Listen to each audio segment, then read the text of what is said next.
Accountability is always an interesting theme for me, as it's been one I would say that I've always tried to achieve in my companies, but not always done overly well in the past.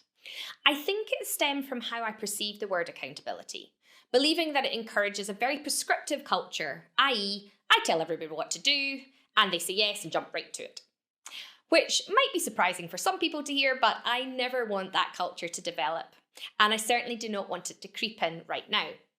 However, to get action, you still need to get people to take accountability for their deliverables and actions.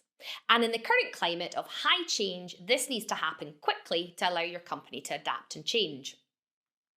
So, some tips I've picked up to help you along the way.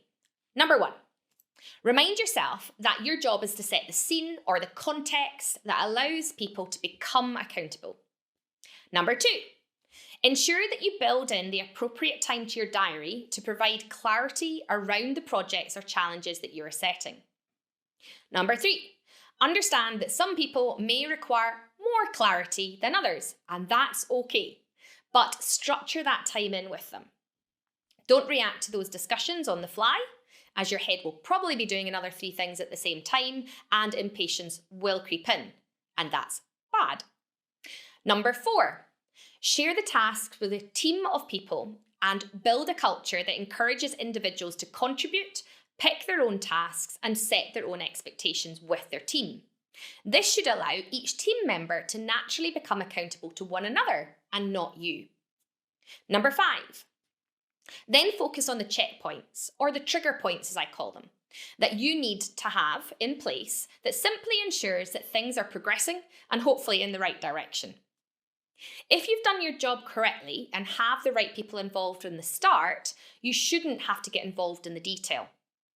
This approach will ideally allow them to develop a trusting environment and allow you to focus on the next project coming down the line or strategic opportunity that the business can start to get working on. I hope this structure helps your business right now to introduce a level of shared accountability amongst your employees and get things done.